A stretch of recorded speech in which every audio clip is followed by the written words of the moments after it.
You've tried building a routine before, probably more than once. You made a plan, got hyped, told yourself, this time I've got it, and for a few days you were on fire. But then, it disappeared. Gone. Dead. Ghosted. Here's the thing. That's not because you're lazy. It's not because you're weak. It's because most routines are built wrong. They look perfect on paper. But real life?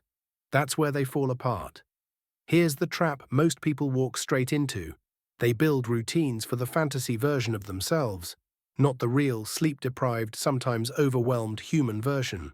They imagine some superhuman schedule, wake up at 5 a.m., cold shower, 2-hour workout, green smoothie, meditation, 0 distractions, 8 hours of deep work, read 50 pages, no breaks, no excuses, no mistakes, just perfect robot mode.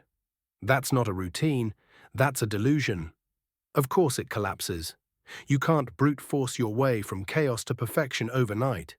That's not discipline, that's self-sabotage dressed up as ambition. Here's the real test. Can your routine survive your worst day? If the answer is no, it's trash. Because if your system only works when you're in a perfect mood, well-rested and full of motivation, that's not a routine, that's a performance. You don't need something that looks cool on a Notion dashboard. You need something that moves, even when everything else breaks. So here's what you do. Start small. No, smaller than that. Stupid small. Something you can do half asleep with one eye open. Something so easy it almost feels like cheating. Because it's not about the size of the task, it's about the signal you send yourself. You're not proving perfection. You're proving that you show up. No matter what. That's what real discipline is. Start with one anchor, just one. One small, reliable action that happens no matter what. 5 minutes of stretching, 20 minutes of focused work, 2 minutes of deep breathing. Doesn't matter what it is. What matters is that it's yours. It's solid. It's real. It whispers to your brain, we're still in control. From there, build slowly, one habit at a time, not 5, not 10. This isn't a race. You're not chasing speed.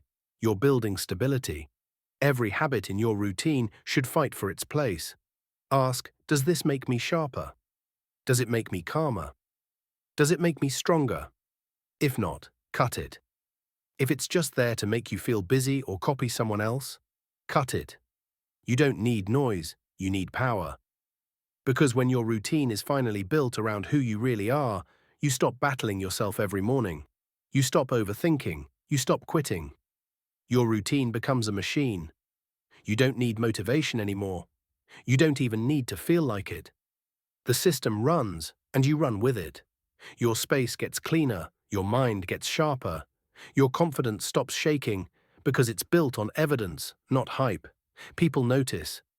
They won't know why, but they'll feel it. This isn't discipline by force. It's discipline by design. So now, go build something that actually lasts,